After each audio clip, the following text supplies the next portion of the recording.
जय श्री राम, जय श्री राम, जय श्री राम।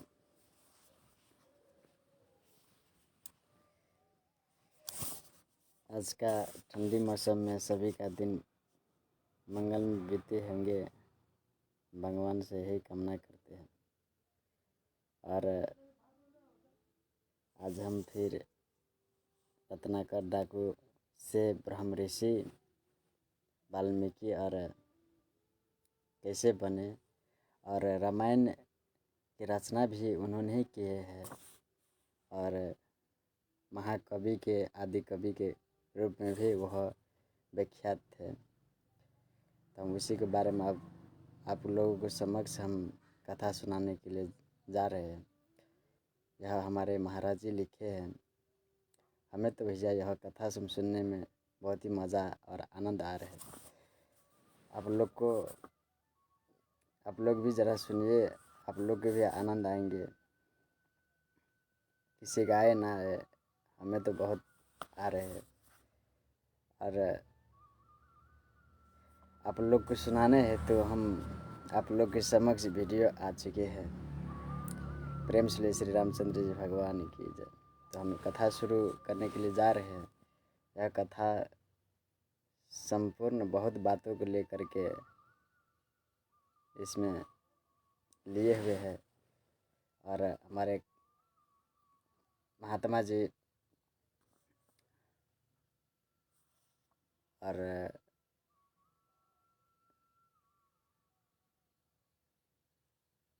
यह वीडियो देखने वाले सभी लोगों को हमारे ओर से जय श्री राम, जय श्री राम। चलिए शुरुआत करते हैं यह कथा।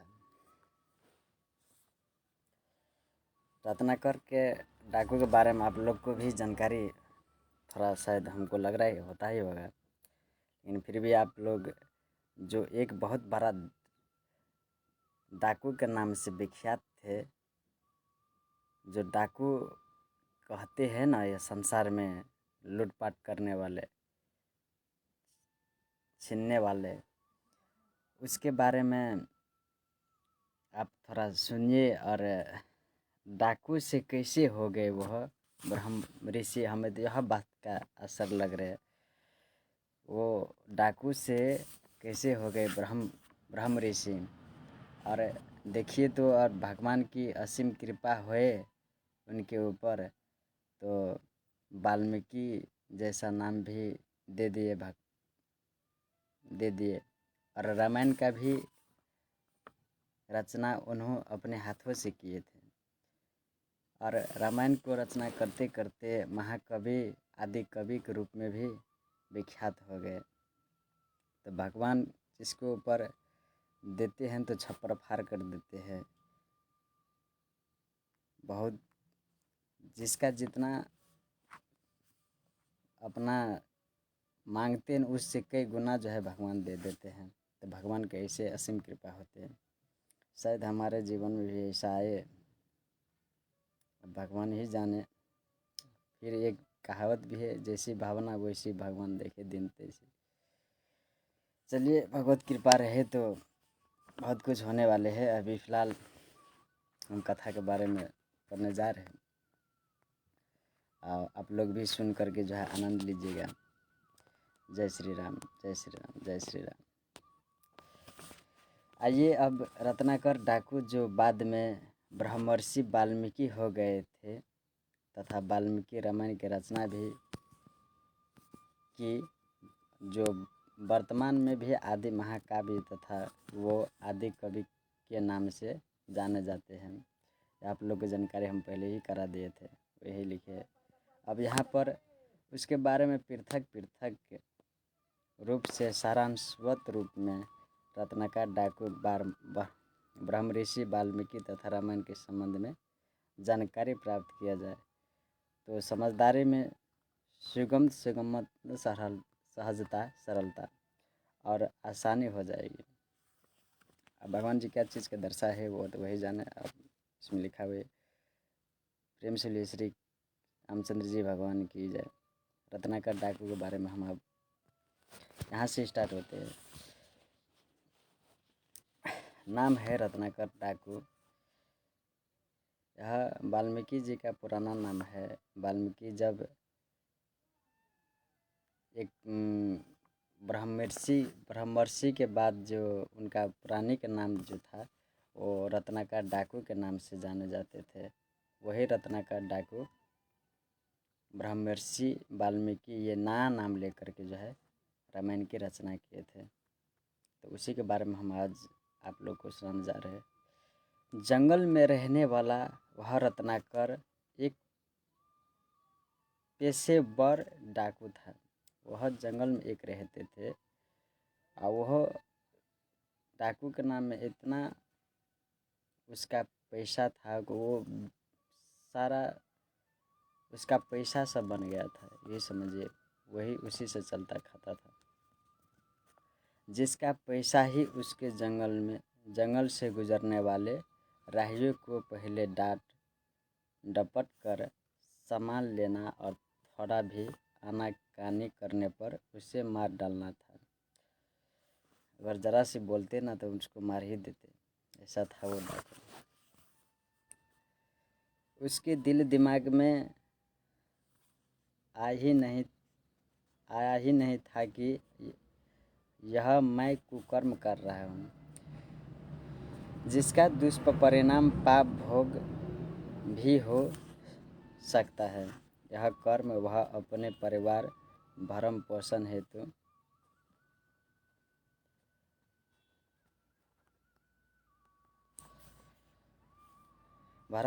हेतु अपना कर्तव्य समझकर ही करता था। इसी क्रम में एक बार सप्तऋषि उसी जंगल से गुजर रहे थे। देखिए भगवान की असीम कृपा, जिसको भगवान अपना तरफ खींचने की बना ले पात्रता, वो छनोट होकर के अपना पास खींचने के मान लेते हैं, ठान लेते हैं। किसी न किसी तरह से जो है किसी न किसी माध्यम से भगवान वो अपना तरफ जो है खींच ही लेते हैं। और यहाँ पर देखिए सप्तऋषि को एक माध्यम बना दिए। प्रेम से श्री रामचंद्र जी भगवान की जय।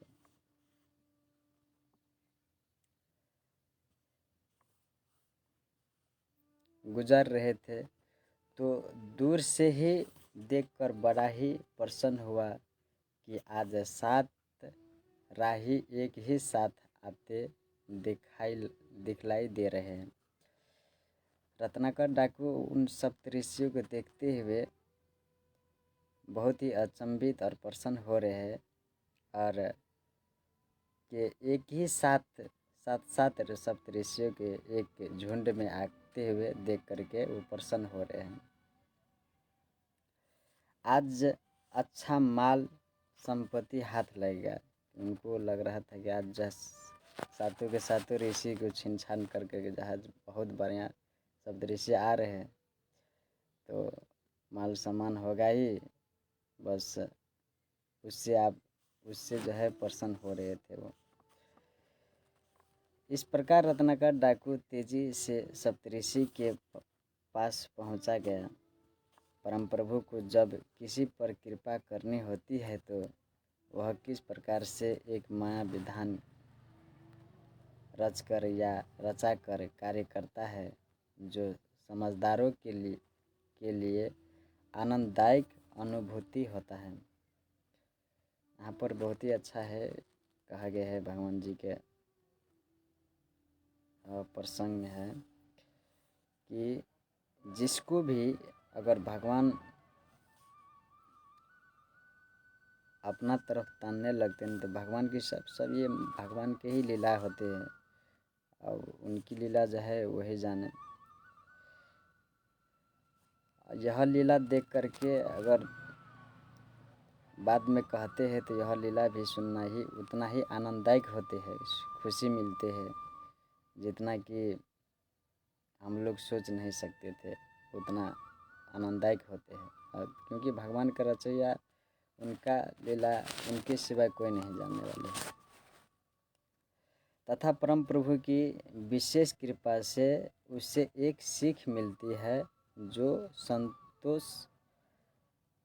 संतोष में सहायक होती हैं। उसी प्रकार से कृपापूर्ण घटना में परम प्रभु की कृपा का यह भी एक अजीब घटनात्मक सत्य गाथा है, जिस पर थोड़ा भी सूझबूझ से काम लिया जाए तो कुकर्म व पाप से मुक्ति भी मिल जाए तथा अपने जीव का उत्थान, कल्याण व उद्धार भी भगवान की कृपा कहिए तो बहुत अपरंपार है। जितना कहा जाए उतना कम है। हो जाए परंतु जड़ी मूर्खों पर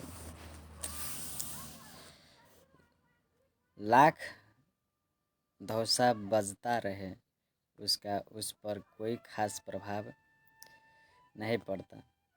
रत्नाकर डाकू सप्तऋषि से कहा कि ए राही लोगों, रत्नाकर डाकू सप्तऋषि लोग से कहते हैं, अपना जीवन चाहते हो तो सीधे आप लोगों के पास जो संपत्ति समान हो यहाँ उतार कर इस पर सप्तऋषि बोले कि हम लोगों के पास संपत्ति समान तो कोई खास नहीं है, परंतु जो संपत्ति है उसे आप ले लें तो आपका कल्याण ही हो जाए। रत्नाकर डाकू ने कहा कि कल्याण बगैर रह की बात छोड़िए, कल्याण के बगैर जो है बात रह करके छोड़िए। पहले सामान अपना अपना यहाँ रखिए। पुनः ऋषियों ने कहा कि सामान तो हम लोग रख ही देंगे, परंतु दो शब्द आपसे पूछना चाहते हैं। यदि आप नाराज न हो तो हम लोग पूछें। सप्तऋषियों को लगता था कि अगर यह इनसे इजाज़त न ले लेते हैं, अगर इजाज़त मिल गई तो कहेंगे, नहीं तो डाकू है भाई मारिए न दे। तो उनसे जो है इजाज़त ले लिए।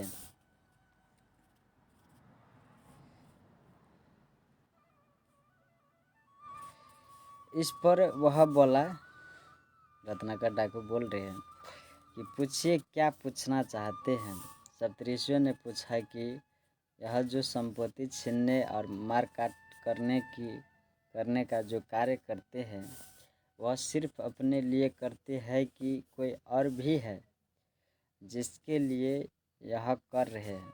इस पर उसने कहा कि इससे आप लोगों को मतलब क्या है। वो लोग कहे कि आप बतलावे तो हम लोग मतलब भी बतला ही देंगे। तब रत्नाकर डाकू ने कहा कि मेरे पास एक परिवार भी है जिसमें माता है, पिता है, पत्नी है, पुत्र है, पुत्रियां हैं। उन्हीं सबों के लिए मैं यह कार्य करता हूँ, क्योंकि उनका भरण पोषण करना मेरा कर्तव्य है, जिससे मैं इस पैसे से पूरा करता हूँ। उनका कोई व्यापारी कोई काम शाम नहीं था, एक पैसा मात्र थे उनके पास। राहियों को लूटना और वहीं से उनका घर परिवार संसार चलता था। एक पैसा मात्र उनका व्यापार था वह रत्नाकर डाकू का। सप्तऋषियों ने उससे कहा कि आपके ही कल्याण के लिए हम लोग आपसे एक बात कहना चाहते हैं। वह यह है कि हम लोग यही रह रहे हैं और आप अपने परिवार में जाए माता पिता, पत्नी, पुत्र, पुत्री आदि पारिवारिक जनों से पूछ कर ही कि हम जो छीन झपट मार काट कर संपत्ति लाते हैं, जिसमें सभी लोगों का भरण पोषण हो रहा है, सभी लोग आनंद के साथ खा पी रहे हैं, तो उस छीन झपट तथा मार काट में होने वाले पापों में भी भागीदार होंगे या नहीं। बहुत ही अच्छा बात कहे अब हालांकि भगवान के बाद तो सब अच्छा ही होते हैं। यहाँ पर सप्तऋषियों ने एक सवाल रखे,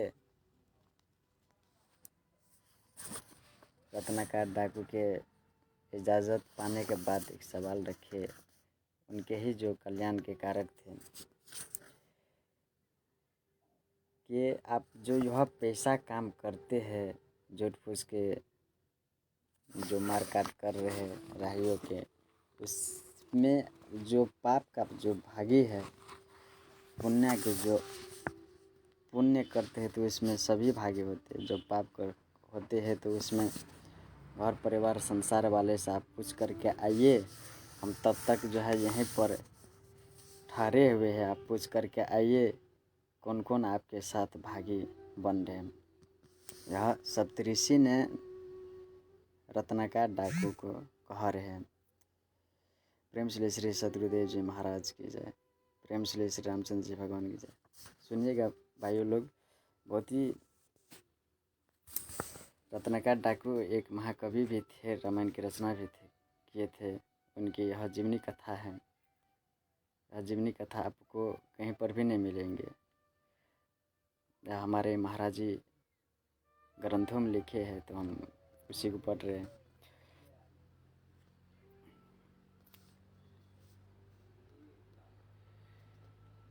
तब हम लोगों के पास आवे तो हम लोग आपको कुछ बतलावे।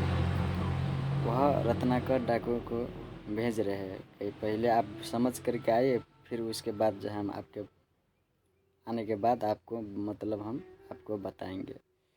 यह सप्तऋषि रत्नाकर डाकू से कह रहे। तब रत्नाकर डाकू बोल पड़ा कि अरे भाई, आप लोग तो बड़े ही चतुर लग रहे हैं और हमको ही मूर्ख बना रहे हैं।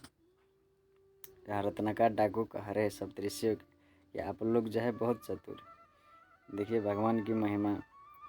हम उधर परिवार में पूछने जाए और आप लोग की चतुराई समझते हैं। आप लोग सीधे अपना अपना सामान उतार कर चुपचाप रख दीजिए, तभी ठीक होगा, अन्यथा आप लोगों को अपने जीवन से ही हाथ धोना पड़ेगा, तो क्या फ़ायदा होगा। पुनः सप्तऋषि बोल पड़े कि भाई, हम लोग कोई चतुराई करना नहीं चाहते हैं, हम लोग भागेंगे नहीं, आप विश्वास कीजिए। यदि न विश्वास हो तो हम लोगों को यहाँ बांध दीजिए और अपने परिवार से पूछ आइए, तब ही खोलिएगा। और सप्तऋषि रत्नाकर डाकू से बोल रहे कि आपको विश्वास नहीं हो रहा, हम लोगों को बंदी बना लीजिए, आप आइएगा पूछ करके, तभी हमको खोलिएगा। यह सप्तऋषि रत्नाकर डाकू से पूछ रहे। उसके बाद यह बात रत्नाकर डाकू की समझ में आई और उसने वैसा ही किया कि सप्तऋषियों को अलग अलग पेड़ों में बांध दिया और अपने परिवार में उनके द्वारा बताई हुई बातों के पूछने हेतु चल दिया। जो सप्तऋषि ने रत्नाकर डाकू से कहे थे, वही बात जो है अपने परिवार को बतलाने के लिए सप्तऋषियों को पेट में बांध करके चल दिए। परिवार में जाकर माता पिता पत्नी पुत्र पुत्री आदि सकल परिवार सदस्यों से अलग अलग पूछे कि हम जो संपत्ति या सामान छीन छपट मार काट कर लाते हैं, जिससे सभी का ही भरण पोषण होता है, यानी सभी ही खाते पीते तथा उपभोग करते हैं, तो उस छीन छपटी मार काट में जो पाप बनता है, उसमें आप लोग भी हिस्सेदार या भागीदार हो रहे हैं या नहीं। तो पृथक पृथक रूप में यह दलील पेश करते हुए कि आप हमारे लड़के हैं, पति है, पिता है, हम लोगों की परवरिश करने का आपका दायित्व है, आपका कर्तव्य है, चाहे जैसे भी आप उसे पूरा करें, हम क्या जानते हैं। कि आप कैसे कैसे लाते हैं। रत्नाकर डाकू ने जब अपने परिवार के समक्ष गए, सब सदस्यों को बुलाए और सदस्य से पूछने लगे कि भाई, हाँ भाई, बतलाओ कि हम जो मारकाट करके, चोरी डकैती करके जो आप लोग को परवरिश चला रहे हैं, उसमें जो पाप कुकर्म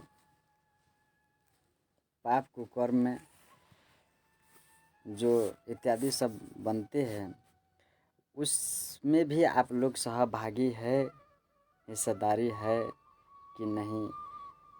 यह पूछ रहे हैं रत्नाकर डाकू अपने परिवारजनों से। तो परिवारजनों ने क्या कह रहे हैं कि आप पाप कर रहे हैं, कुकर्म कर रहे हैं, उससे हमें कोई मतलब नहीं। आपका दायित्व है हमें आपका दायित्व है हमें परवरिश करना, यानी कि हम लोग को देख रेख करना। हम क्या जाने, आप लोग रत्नाकर डाकू को वो परिवार लोग कहते। अब हम लोग क्या जानते हैं, आप लोग कहाँ से लाते हैं, चोरी करके लाते हैं कि डकैती करके लाते हैं। वह रत्नाकर डाकू से कहते हैं उनके परिवार वाले। तब जाकर के जो है कैसे लाते, हम पाप के भागी नहीं होंगे। वह कह रहे, हम रत्नाकर डाकू के जो परिवार है वह कह रहे हैं कि हम पाप के भागी नहीं होंगे। कोई हम पाप करते हैं कि भागीदार होंगे, कि हम लोग कोई पाप नहीं करते जिनका भागीदार हम बने हैं। उस समय चापलूस, झूठ एवं मिथ्याचारी व मिथ्या अभ्यासी तो थे नहीं कि चापलूसी में भागीदार की बात स्वीकार कर लें। उस समय जो थे, जिस समय की रत्नाकर डाकू चोरी चपलूसी वाले, वह समय नहीं थे। इतना जो अभी समय बदल गए है वह इतना नहीं बदला हुआ था। तो उसमें जो बोलते थे सत्य ही बोलते थे।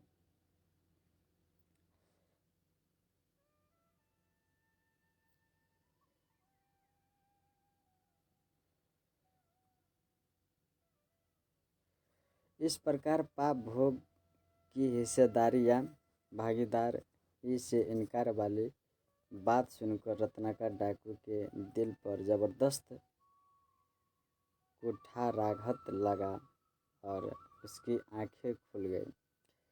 यह बात सुन करके उनके परिवारों सदस्यों को, सभी को बात सुन करके उनको झटका लगता है कि सोच में पड़ देते हैं कि इतना दिन हम चोरी जैसे कैसे कैसे करके लाए, आज जो है हमारा उसमें साथ देने वाले कोई नहीं मिला हमको। ऐसे ऐसे कुछ जो है बहुत अब विचार है, मन तो ले ही जाएंगे। उस समय जो है भगवान की, देखिए भगवान की जिस पर कृपा कर देते ना वो भगवान, उसकी सभी आँख खोल देते हैं और ज्ञान ज्ञान ज्ञान भी दे देते हैं, ज्ञानवान भी बना देते हैं। तो वह दौड़े दौड़े आए, सप्तऋषि के बंधन खोल करके चरण पर गिरकर माफ़ी क्षमा मांगते हुए सारी बातें बतलाई। इस पर ऋषियों ने समझाया कि कुकर्म करो तुम, चोरी डकैती लूटपाट मार काट तुम करो, झूठ मूठ के इस व्यवहार को कर्तव्य मान बैठे हो। कुकर्म तुम करो, उपभोग या खाए पिए सभी, और पाप भोग का समय आवे तो तुम अकेले पाप भोग करो। कैसी चतुर दुनिया है, संपत्ति सामान में हिस्सेदार है या भागीदार है, खान पान में हिस्सेदार या भागीदार है। इन स्वार्थियों के स्वार्थ रूप खान पान भरण पोषण करना आपका कर्तव्य है, परंतु आपके पाप भोगने में उन्हें भी हिस्सा बंटना या भाग लेना कर्तव्य नहीं है। यदि इस पर भी मानव की आँख न खुले, वह अपने को न चले तो अपने कल्याण का उपाय न कर ले, तो ऐसे अभागों की क्या बात। भैया यहाँ पर बहुत भगवान जी ने स्पष्ट कर दिए हैं। आप कुछ भी करिए, देखिए हम लोग भी संसार में रह करके क्या क्या करते हैं, कहाँ कहाँ से कमा कर लाते हैं, क्या क्या करते हैं। यह बात बहुत ही समझने वाली बात है। इस कथा में समझने वाले की इसको लागू ही कर दीजिए आप लोग। और हमको भी जहाँ तक हो सके तो हम भी लागू कर रहे हैं इसमें। देखिए बहुत अच्छे, आप कुछ भी करके लाए उसमें आपका भागीदार जो है, आप कुकर्म कर रहे हैं, चोरी कर रहे हैं, उसमें कुछ भी कर रहे हैं तो उसका भागीदार आपको खुद बनना है। कोई आप उसमें आपको बांटने वाले नहीं। अगर कोई बांट सकते हैं तो सिवाय भगवान के अलावा कोई नहीं। आपका कोई समझ सकते हैं आपको ना, तो भगवान के अलावा इस दुनिया पर, इस धरती पर कोई नहीं है। रामशंकर मुखिया जी हाय हेलो। और रविंदर पासवान जी है हमारे लैब में जुड़े हुए, उसको भी है, हमारे फ्रेंड है वो। आप कहिए तो सभी को जय श्री राम, जय श्री राम, जय श्री राम। और एक भाई है श्याम आर्य, उसको भी जय श्री राम, जय श्री राम।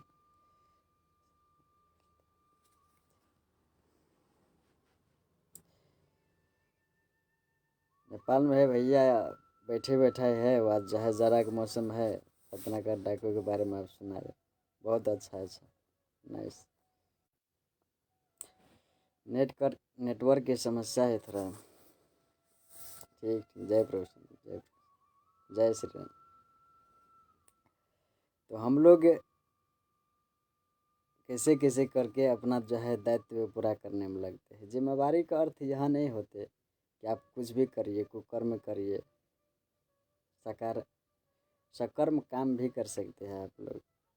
हम भी सकर्म कर्म कार्य करके, जो जैसा कर्म करके खिलाएंगे पिलाएंगे, उसी की तरह से उसका भी दिलो दिमाग उसी तरह से विचार भाव जो है बदल जाते हैं। हम अच्छे सकर्म करके हम खिलाए पिलाए तो उसका सकारात्मक सोच विचार होते हैं। और न कुकर्म करके जो खिलाते पिलाते हैं, स्टैंडरी में खिलाते पिलाते, तो उसका जो उसी तरह से दिलो विचार बुद्धि विकसित होते हैं, उसी तरह से वह लोग भी करते हैं। तो कुकर्म करने वाले को कुविचार आते हैं। प्रेम से श्री रामचंद्र जी भगवान की जय। यह कथा बहुत ही लाभदायक होंगे। आप यह जीवन में जो है बहुत ही लाभदायक है। आगे एक प्रसंग हम सुनाना चाहेंगे। रत्नाकर डाकू सप्तऋषियों के चरणों पर गिर कर, फिर उसके बाद देखिए वह जबकि उनकी तीसरी आँख यूँ समझ गए, रत्नाकर सप्तऋषि जो कह रहे थे उनकी यूँ समझ लीजिए कि तीसरी आँख जो डाकू थे वो तीसरी उनका आँख खुल गए। सप्तऋषि की बात सुन करके जब घर परिवार में गए बतलाने के लिए, समझने के लिए, तो उस तरह की आप वहाँ पर उनको धक्का लगा, भावना टूटे उनके ऊपर कि यूँ समझिए कि उसकी तीसरी आँख जो है भगवान ने खोल दिया।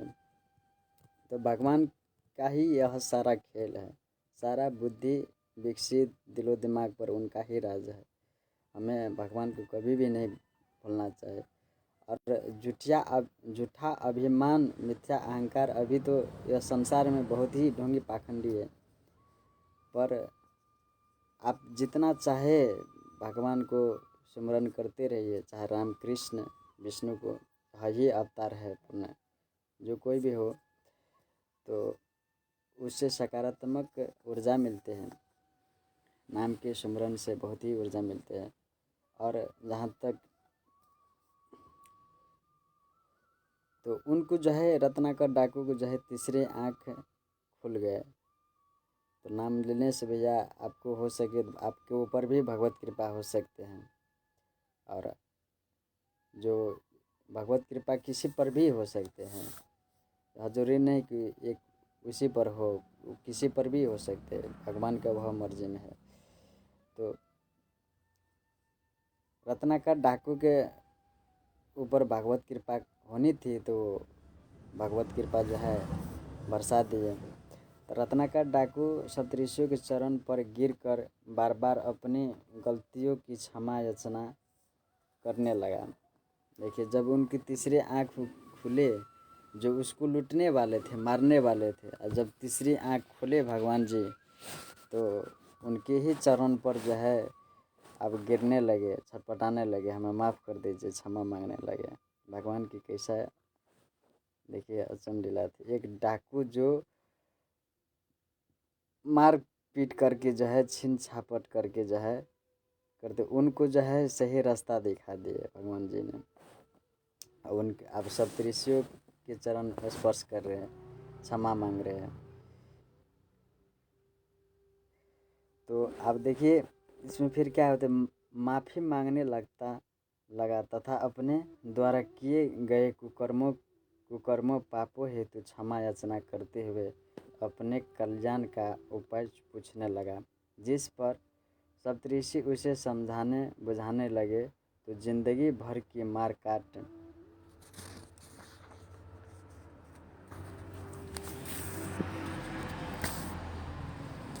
जिंदगी भर की मार काट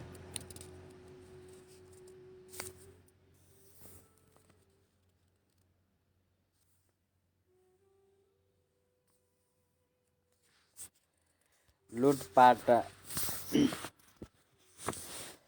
अब उसे इतना जल्दी अध्यात्म की बातें समझ में ही नहीं आ पाती थी। उसके दिल में तो बराबर यही अपने कुकर्मों और पापों की झलक याद हो रही थी, तथा यह हो रहा था कि अब हमारा कल्याण कैसे हो सकता है।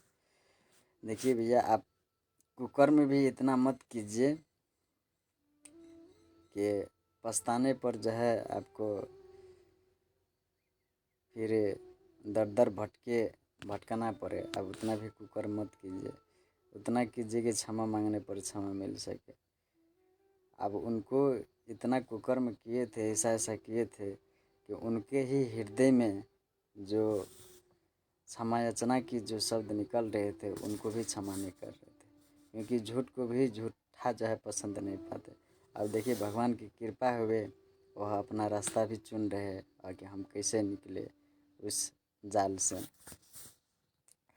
सब भगवान की लीला है, खेल है। आदि आदि विचार भाव दिल दिमाग में बार बार ही आता रहता था, जिसके कारण सप्तऋषियों की आध्यात्मिक बातें समझ में तो आ नहीं रहा था। तब सप्तऋषि ने सोचा कि बजाय समझाने के इसे साधन में बजाय समझाने की इसे साधना में ही लगा दिया जाए।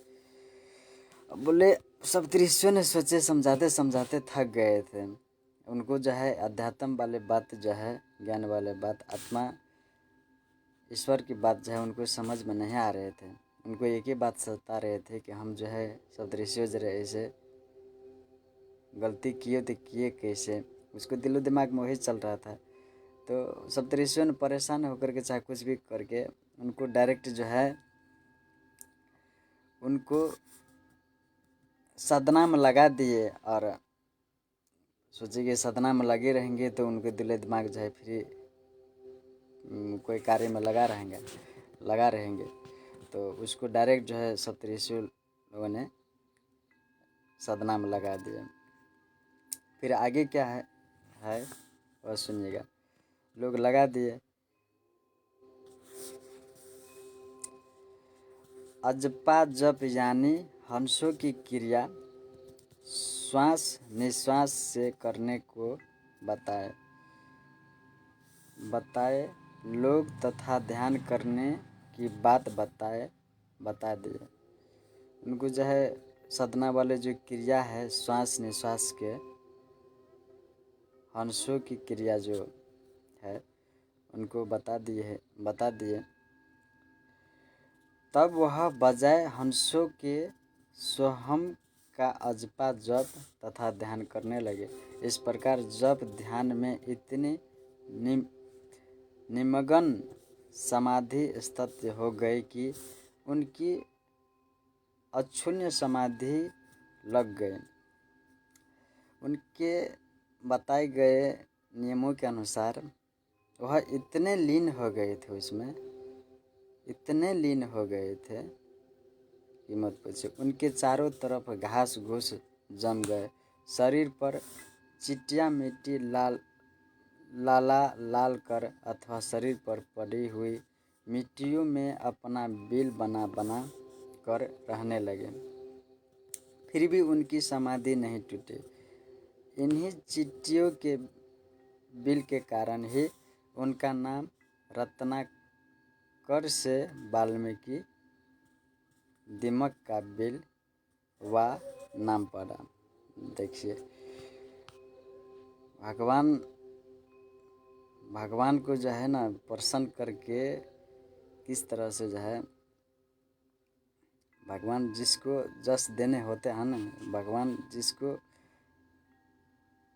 जस देने होता है वो किसी न किसी प्रकार से जस उनको मिल ही जाते हैं।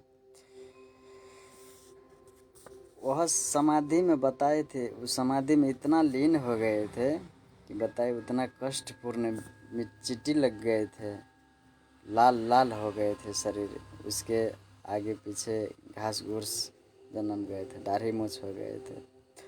और वह चिट्टी सब जो बिल जो बना दिए थे उसके शरीर में, वह बिल बना करके उसके ही जय श्री राम। खाओ यार, नेटवर्क थोड़ा चला जाता है क्या।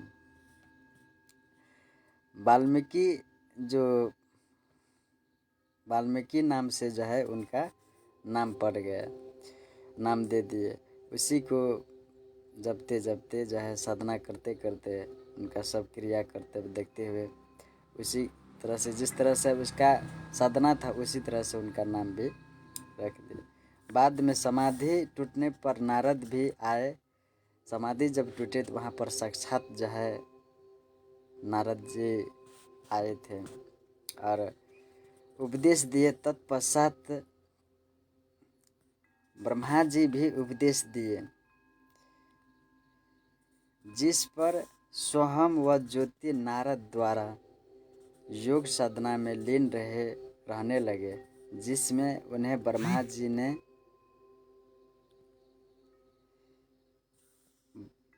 ब्रह्मर्षि की उपाधि से विभूषित किया। देखिए नारद जी आए थे, उसके समाधि टूटने पर नारद जी आए थे और ब्रह्मा जी ने रत्नाकर डाकू से उनको वाल्मीकि नाम दिया। वाल्मीकि से जो है वो ब्रह्म ऋषि हो गए। एक रत्नाकर जो डाकू थे अब डाकू से कहलाने लगे ब्रह्म ऋषि। बताइए भगवान जी का किस तरह की जो है, इस तरह की जो है जस मिलना किसी पर किस तरह से जस भी मिल रहे वो देखिए सोचने से बाहर है। तो हमें भगवान को कभी भी नहीं भूलना चाहिए, जितना हो सके उनकी हमें क्षमा प्राप्ति करते हुए भगवान को जो है कभी भी नहीं भूलना चाहिए। उनकी सेवा भक्ति में हमें लगे रहना चाहिए। लेकिन क्या करें, आपको प्रेम से श्री रामचंद्र जी भगवान की जय। तो अरे यार कहाँ चले गए। जिसने उन्हें ब्रह्मा जी ने ब्रह्म ऋषि की उपाधि से विभूषित किया, ब्रह्म ऋषि के उपाधि दिए, सम्मान किए, ब्रह्म ऋषि के नाम से जनाए। इस प्रकार रत्नाकर डाकू मीठी जहर रूप शत्रु मंडली रूप परिवार से निकल कर डकैती, लूटपाट, मारकाट और कुकर्म और पापों से तो बच ही गए, साथ ही साथ वही रत्नाकर डाकू अब ब्रह्म ऋषि वाल्मीकि हो गए। बताए वह मोह माया को तो छोड़ ही दिए। अगर ऋषि नहीं आते, सप्तऋषि नहीं आते, उनको ये वही बात नहीं समझाते तो उनका जो है मोह माया नहीं छोड़ते। किस तरह से भगवान की रचाया हुआ यह जो है खेल कहिए या उनका माया कहिए, किस तरह से जो है भगवान उनको माया भी छोड़ा दिए। और एक जो डाकू थे वो डाकू से ब्रह्मर्षि बना दिए, ब्रह्मचर्य बना दिए। और ब्रह्मचर्य होते होते अब देखिए रामायण भी लिख रहा है, आदि कवि भी बन गए। ऐसे ऐसे उपाधि मिल रहे हैं। जय प्रभु श्याम जी, जय प्रभु श्याम जी, जय श्री राम, जय श्री। दुर्गानंद शाह जी है हमारे आश्रम से ही जुड़े हैं शायद। जय प्रभु श्याम जी, जय प्रभु श्याम जी। और दशरथ भैया जी वाचिंग कर रहे हैं। जय श्री राम, जय श्री राम।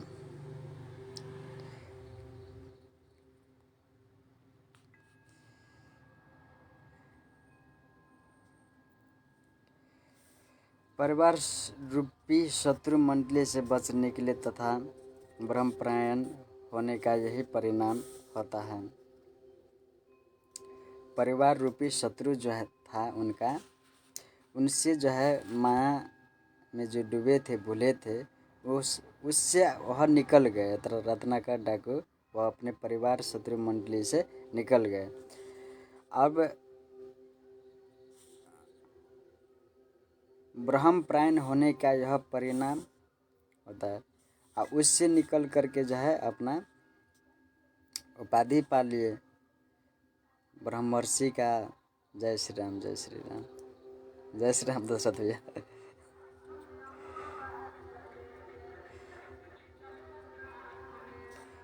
अपना उपाधि पा लिए। अब रत्नाकर डाकू से जो है ब्रह्मर्षि बन गए। उसके बाद देखिए, समझ बुझ या त्याग ग्रहण के लिए किसी भी पारिवारिक जन के लिए अपने कल्याण हेतु यह घटना कम प्रभावी नहीं है वास्तव में भी, परंतु जड्डी, कामी, लोभी एवं मूढ़ जनों के लिए तो वही हाल है कि भैंस के आगे बीन बजावे। भैंस रही पगुराई अथवा बंदर, क्या जाने अदरक का स्वाद। बहुत ही अच्छा कहा गया है कि भैंस के आगे बीन बजाने से कोई लाभ भी नहीं मिलते, क्योंकि उन जो है वो कान होते पर भी भैंस जो है सुन नहीं पाते। आप सुनते हैं कि नहीं सुनते। और बंदर क्या जाने अदरक का स्वाद, जो हम लोग अपना भाषा में आदि कहते हैं। तो बंदर को कुछ भी दीजिए खाने के लिए तो वो कुछ नहीं जानते। वो उनके स्वाद तो आदि ऐसा है, उसका ऐसा है, वो स्वाद फाद नहीं जानते। कुछ भी दीजिए वो अपने अनुसार खाएंगे, वो नहीं जान पाएंगे आदि का स्वाद। तो अब जो मोह माया रह रहे हैं, जो जिसको लेना देना नहीं है वो तो क्या जाने। ऐसे ही डेटा अभी संसार में इसी तरह से है कि भगवान के विषय में, धर्म के बारे में तो जानते ही नहीं। और ऐसा अब छोड़िए भी, भगवान चाहे तो कुछ भी कर सकते हैं, उसका रचाया खेल है। अब भगवान का यह मोह माया का सब भगवत कृपा है, भगवत कृपा से हो रहा है। हमें क्या। प्रेम श्री श्री रामचंद्र जी भगवान की जय। वैसे ही कामी, लोभी, जड़ एवं मूड पर तो इसका प्रभाव नहीं पड़ सकता है, परंतु सूझबूझ वाले बंधुओं को अवश्य ही सीख लेनी चाहिए। आज के मानव इतने घृणित हो गए हैं कि सब कुछ जानते हुए भी कि हम कुकर्म कर रहे हैं। चोरी, मिथ्याभाषी, मिथ्याचारी, जोर जुलूम, अत्याचार एवं भ्रष्टाचार, घूसखोरी आदि कुकर्म है, फिर भी अंधाधुंध लूट खसोट में लगे हैं। यह बिल्कुल ही भूल गए हैं कि इस कुकर्म के पीछे पाप भी होता है, वह बढ़ता जा रहा है, जिसका भोग अनेकानेक अधम शुकर कुकर्म कीट पतंग आदि योनियों में जा करके भोगना पड़ेगा। फिर भी कामनी लोभी जड़ एवं मूड नहीं समझते। अब जिनका पैसा है तो वो तो थोड़ी समझेंगे, जिसको भगवान जानना चाहेंगे, जिसको छोड़ाएंगे वही समझ पाएंगे। लेकिन यह भी भगवान जी कह रहे हैं, उन्हीं का ग्रंथ है, वही लिखे हैं। इसके बाद देखिए, जब रत्नाकर डाकू ब्रह्मर्षि वाल्मीकि हो गए।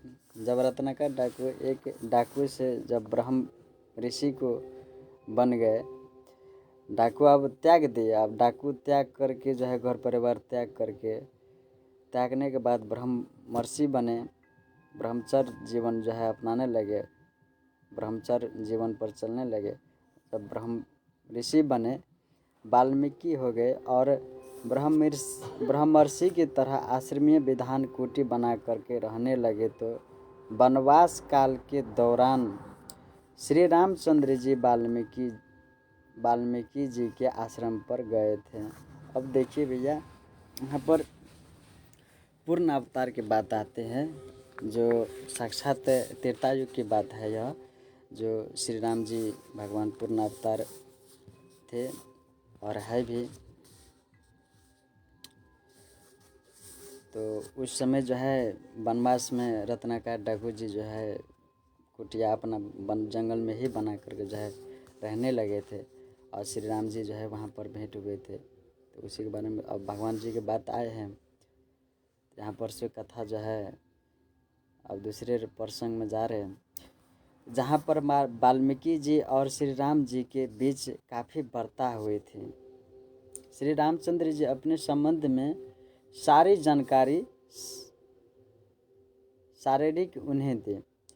श्री रामचंद्र जी ने, जब भगवान साक्षात श्री रामचंद्र जी अपने वो श्री राम नामक शरीर से जो है उनके शरीर में जो वो शारीरिक यानी शरीर के विषय में जितने जानकारियाँ थे वह सारे के सारे दिए। देने के बाद काफ़ी लंबा चौड़ा जो है वार्ता हुए वाल्मीकि का और पूर्णावतार भगवान जी का। श्री रामचंद्र जी अपने संबंध में सारी जानकारी शारीरिक उन्हें दी। वाल्मीकि जी ने उन्हें भगवत अवतार मानते हुए ही बात व्यवहार किया। वाल्मीकि जी भी ने उस समय भगवत अवतार त्रेतायुग में यही एक पूर्ण अवतार है वह जान गए और माने भी। मानते हुए पर भी वह जो है उसी तरह से व्यवहार उनके साथ किए, उसी तरह से जो है बातचीत किए, जानते हुए पर भी। वाल्मीकि श्री राम वार्तालाप देखने पर स्पष्ट हो जाए कि वाल्मीकि जी श्री राम जी को सामान्य बालक नहीं अपितु भगवत अवतार संकेतों में बातचीत की। वार्ता के दौरान श्री रामचंद्र जी ने वाल्मीकि जी से कुछ समय बिताने हेतु अपने रहने के लिए स्थान पूछा। यहाँ पर श्री राम जी भगवान खुद त्रेतायुग में वाल्मीकि जी से जब सारे वार्तालाप हो गए थे, सारे ज्ञान ध्यान की बात हो गए थे, तब जा कर के जो है अपने ठहरने के लिए जो है वाल्मीकि जी से स्थान पूछ रहे थे। तो उसमें वाल्मीकि जी से श्री रामचंद्र जी भगवान उस समय अपने रहने के लिए, शरीर को रखने के लिए और लीला रचाने के लिए जो है स्थान मांग रहे थे। उसमें 14 वर्ष के वनवास काट करके जो जंगल में गए थे काटने के लिए श्री राम जी, उस समय की बात है। तो श्री रामचंद्र जी भगवान जी वाल्मीकि जी से स्थान मांग रहे थे। उसके बाद देखिए स्थान पूछा तो वाल्मीकि जी ने बहुत ही लंबी चौड़ी बातें की। देखिए, जब उन्हें पता है कि यह ही पूर्ण अवतार है, यही भगवान है, फिर भी इतना लंबा चौड़ा बात किए। अब जिनके घर पर भगवान जाए, अब जिनके आगे भगवान आ गए, उनका जीवन में क्या अब रह गए शेष। जब भगवान ही जी आ गए, वह उनके जीवन में अब रहे क्या गए, कुछ नहीं। सब चीज़ तो भगवान से ही है। अब भगवान जी रहने के बाद भी आप दूसरा राह जो दिखा रहे, और इतना लंबा चौड़ा बात दे रहे, राजनीति पढ़ा रहे थे, ऐसा कर रहे। उसके बाद लंबी चौड़ी बातें की, भक्तों की हृदय में बसे। अब वह कह रहे कि यह शरीर, हम वह स्थान पूछ रहे हैं, और वाल्मीकि जी बता रहे आप हृदय के सभी प्राणियों के हृदय में बसे हैं। फिर उसके बाद पूछते हैं श्री रामचंद्र जी भगवान वाल्मीकि जी से, संतों के हृदय में है, आप संतों के हृदय में रहिए। फिर उसके बाद ऐसे ऐसे नकारात्मक वार्ता किए, ऐसे ऐसे वार्ता किए वाल्मीकि जी, बताइए। पुनः श्री रामचंद्र जी ने संकेत से वह वार्ता मनाकर अपने संदेह यानी शरीर के रहने की बात पूछी। जब लंबी चौड़ी बहुत सारे बात हो गए, तब जाकर के जो है श्री रामचंद्र जी भगवान जी इशारा से कह रहे हैं कि अरे वह सब नहीं, यह शरीर को कहाँ रखेंगे। तो इशारा से भगवान जी जो है बता रहे हैं। तब जाकर के जो है वाल्मीकि जी संदेह यानी शरीर के रहने की बात पूछें, या शरीर की बात कहाँ ठहराने के स्थान पूछ रहे हैं। तब वाल्मीकि जी ने चित्रकूट का विशद वर्णन किया।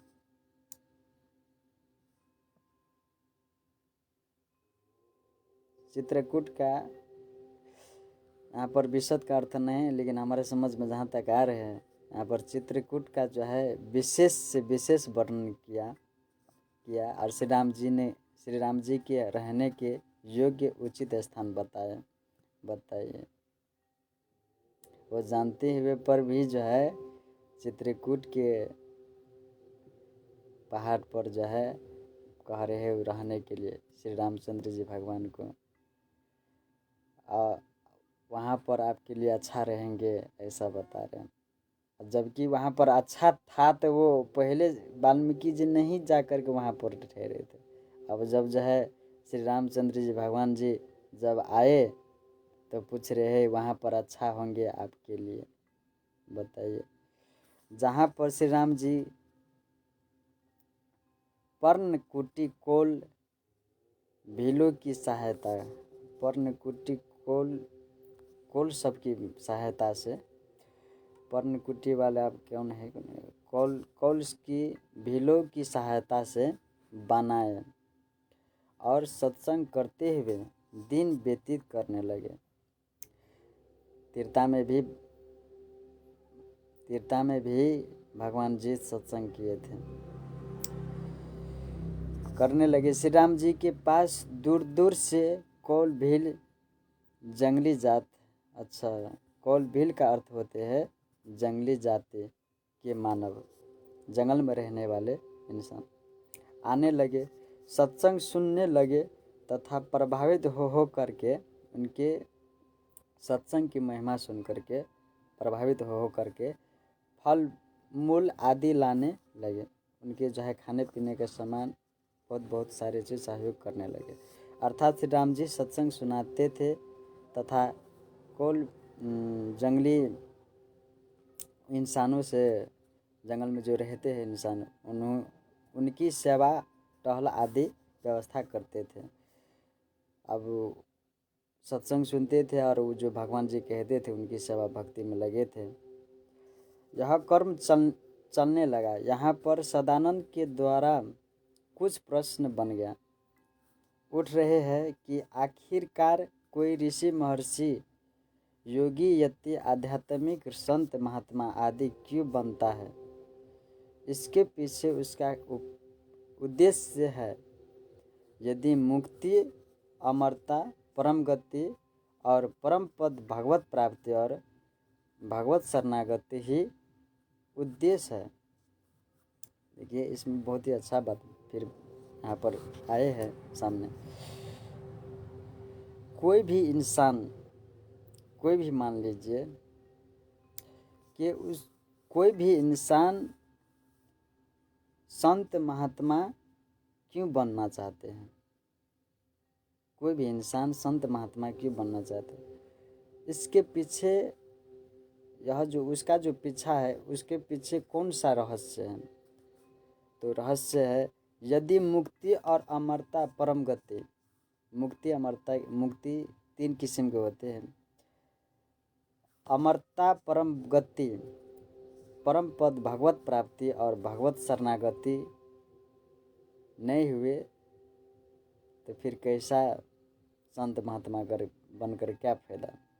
उनका उद्देश्य होता है तो वह भगत अवतार को अच्छी तरह से अहंकार रहित भाव से निष्कपटता पूर्वक क्यों नहीं जांच पड़ताल कर भगवत शरण में हो जाते हैं। अन्यथा ऋषि महर्षि ब्रह्म ऋषि योगी यति संत महात्मा बनने की क्या आवश्यकता? प्रेम से श्री रामचंद्र जी भगवान की जय। क्या ज़रूरत है? यदि भगवान से मतलब नहीं तो ये सब ढोंग करने कराने से क्या लाभ? वास्तविकता है।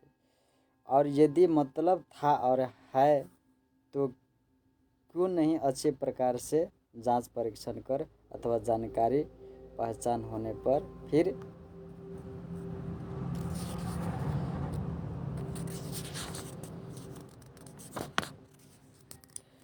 भगवत चरण शरण में हो जाने में क्या परेशानी है, क्या हर्ज है?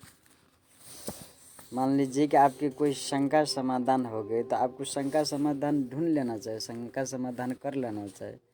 शंका समाधान करने में क्या आपकी परेशानी है? अब शंका समाधान करके जो है अब उनके जो है समर्पण हो जाए, इसमें क्या हर्ज है?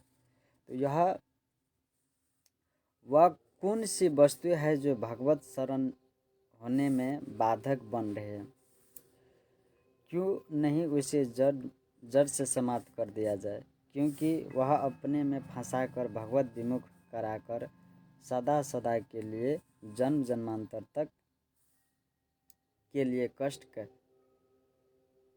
का कारण बनती है कि मुक्ति नहीं हुई, अमरता नहीं मिली, भगवत प्राप्ति नहीं हुई, भगवत जानकारी पहचान के पश्चात भी भगवत विमुख हो गए, आदि आदि सोच कष्ट जन्म जन्मांतर तक याद रहते हैं कि मानव शरीर पाकर भी अपने लक्ष्य रूप भगवत प्राप्ति करते हुए उसके चरण शरण में नहीं हुए। हम कितने बड़े अभागे हैं कि तुच्छ मायावी कामनी कांचन रूप परिवार संपत्ति नौकरी चाकरी में फंसकर भगवत विमुख हो गए। मनुष्य शरीर पाकर भी व्यर्थ में ही गवा दिए। इसलिए भरत जी ने स्पष्टतः कह दिया था, जो सूझबूझ वाले के लिए महान बातें है।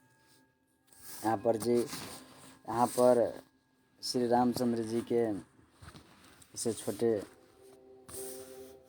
भरत भैया जी लिखे हैं कि जरहु सो संपत्ति सदन सुख, सिरहिद मातु पितु भैया, सन्मुख हो जो राम पद, हरस न होत सहाय। जड़ी मूर्खों के लिए सब बेकार है, वो तो है ही है। जड़ी मूर्खों के लिए ये सब बेकार है, जो जानने वाले हैं उसी के लिए जो है जानकारी यह है, और जो नहीं जानने वाले हैं उसको क्या। सदानंद यह प्रश्न मुख्य रूप से इस बात पर है कि क्या वाल्मीकि जी के आश्रम व कुटिया में श्री राम जी के रहने के लिए स्थान नहीं था? जय श्री, बहुत ही लंबा वीडियो बन रहे हैं।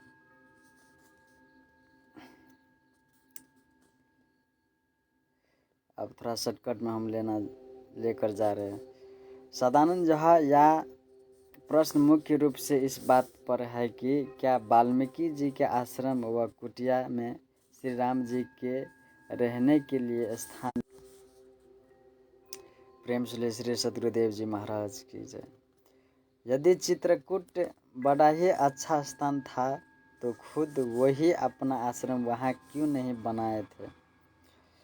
जब वो श्री राम जी को जान ही पहचान गए तो क्यों नहीं चरण शरण होकर उनके सेवक हो गए। आदि सभी प्रश्नों का क्या जवाब है। वो श्री राम जी को पहचाने थे इन पंक्तियों से स्पष्ट है। यह बातें उन कथा कथितों के लिए है जो सत्संग भजन धर्म की जब चर्चा परिचर्चा करते हैं। यह आप लोग भी सुनिएगा। वह प्रश्न सदानंद का यह जो प्रश्न है यह आप लोगों के लिए है। आप थोड़ा विचार कीजिएगा। जग पैखम तुम देखनी हारे, विधि हरि शंभु नचावन हारे। तेव न जान ही मरम तुम्हारा, और को जान ही जाननी हारा। सोई जानत जेहि देहु जनाई, जानत तुम होई जाई। तुम्हारी कृपा तुम ही रघुवंदन नंदन, जानहि भक्ति भगत उर चंदन। यहाँ पर बहुत ही अच्छा एक बताए गए हैं। अगर भगवान जिसको जानना चाहेंगे ना वही जान पाएंगे। भगवान जिसके ऊपर कृपा करेंगे वही जो है जान पाएंगे, वही समझ पाएंगे। भगवान के बिना आज्ञा से कुछ नहीं होने वाला। जो जिसको जनाएंगे वही जान पाएंगे। आदि पंक्ति स्पष्ट जाहिर कर रहे हैं कि वाल्मीकि जी श्री राम जी के भगवत्ता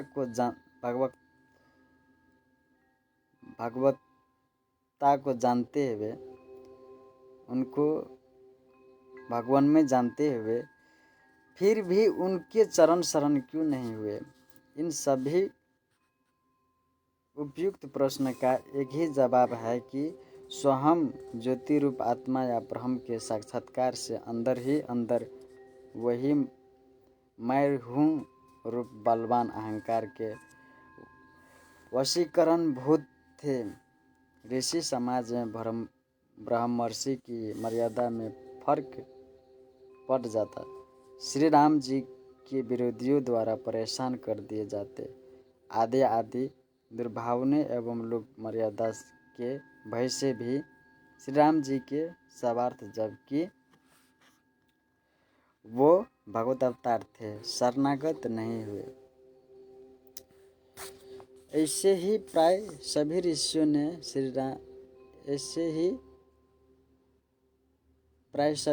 ने ही श्री राम जी के साथ वाद व्यवहार किया। इसी तरह अभी कलयुग में भी भैया ऐसा ही हो रहा।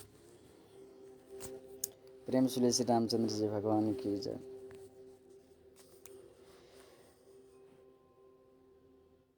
जब मात्र एक धोबी के तानने पर सीता जी को श्री राम जी के आदेश पर प्रसव पीड़ा अवश्य में ही लक्ष्मण जी द्वारा जंगल में ले जाकर छोड़ दिए। उस समय जब राम जी जब सीता मैया को जब जंगल में पत्नी को त्यागते थे, त्याग के समय उस समय सीता मैया जी लव कुश जो है जनवाले, अब छोड़िए ये बातों को, प्रसव कहते हैं वो सब पीड़ावस्था में थे, यूँ समझिए।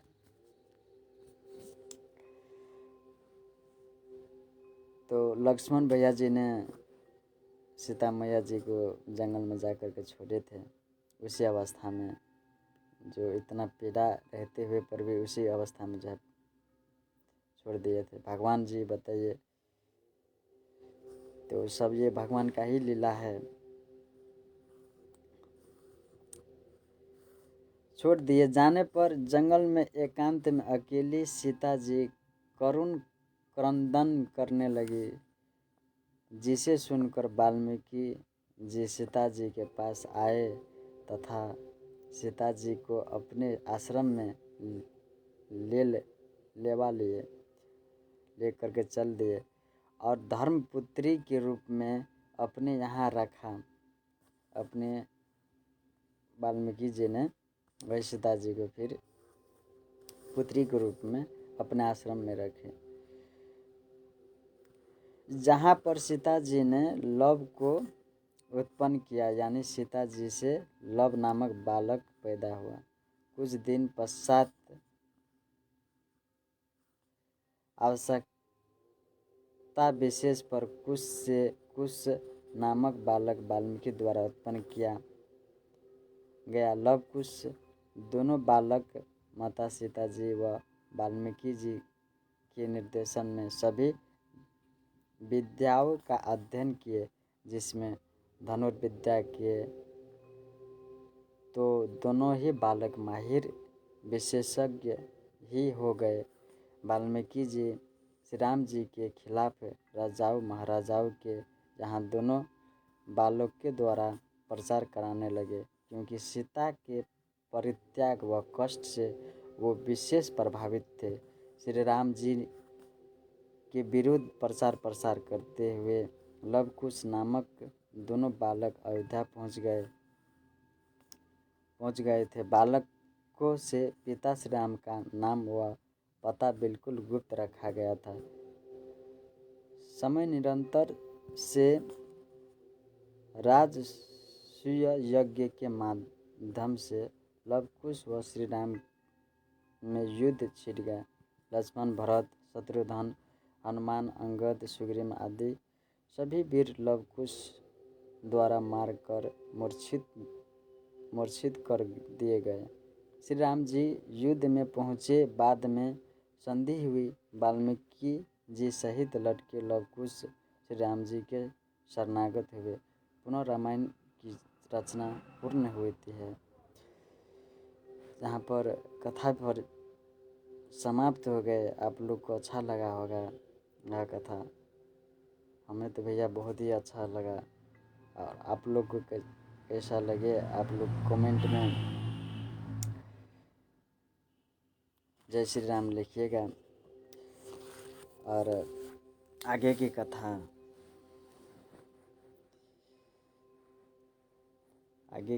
जो है, अब भगवत कृपा रहे तो हम मौका मिले तो हम सुनाते रहेंगे। आज फुर्सत में थे तो हम सुना दिए। प्रेम सुले श्री सद्गुरुदेव जी महाराज की जय। परमपिता परमेश्वर की जय। अनंत कंद लीलाधार प्रभु सदानंद जी मनोहर भगवान की जय। यह कथा से आप लोग को बहुत ही सीख मिलते होंगे। हमें तो यही कथा से बहुत अच्छे लगता है।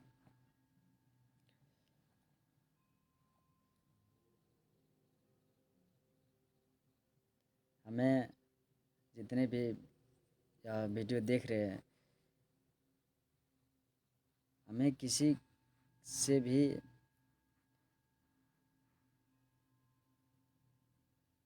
किसी के निंदा करने की यहाँ पर किसी भी तरह से हमारे ऐसा नहीं है कि किसी की निंदा हो, पर हो गए हो तो हम भगवत कृपा ही केवलम रत्नाकर डाकू मोहरम ऋषि वाल्मीकि और रामायण के